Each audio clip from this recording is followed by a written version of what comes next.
Le SCOT, le schéma de cohérence territoriale de la métropole, représente la vraie colonne vertébrale du Grand Paris.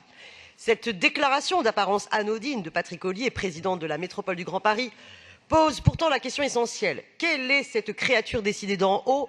De quoi la métropolisation est-elle le nom? Mi-Frankenstein, mi-Dracula, la métropole du Grand Paris est une machine à vampiriser les territoires. Sa vraie colonne vertébrale, c'est le flux financier. Bottom-up, 28 millions d'euros pour la défense.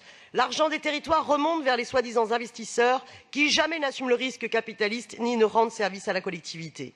En matière de ruissellement, il y a la théorie et puis il y a la pratique. Au prétexte d'aménager, de mutualiser, de rendre solidaire, la métropole du Grand Paris et son SCOT organisent la concurrence, la spécialisation et l'aggravation des inégalités territoriales.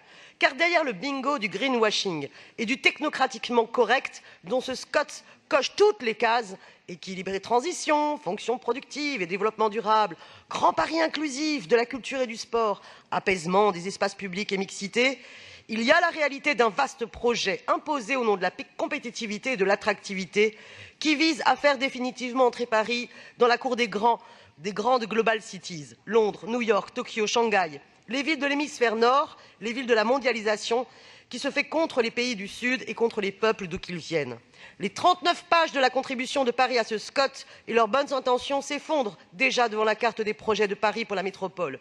Des actes pour construire des tours de bureaux et faire passer le Charles de Gaulle Express, du logement social détourné de ses objectifs fondamentaux, au profit d'opérations de requalification rentables, une politique avec pour effet et pour objectif d'étendre la rente foncière au Grand Paris Express, grande machine à cash et à corruption, dénoncée par la Cour des comptes et visée par une plainte d'anticorps, et sans parler des Jeux Olympiques. Alors que le SCOT est censé construire la métropole solidaire et résiliente des générations futures, les contributions de Paris sont orientées à très court terme pour maximiser le profit que d'autres tireront de Paris 2024.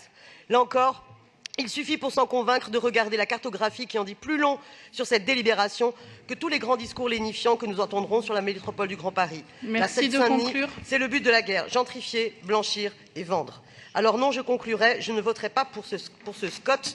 Il y a hélas bien d'autres projets dans ce Conseil qui montrent une conception de la métropolisation qui rime avec gentrification, spéculation et hyper-densification antisociale et anticologique. Je vous remercie.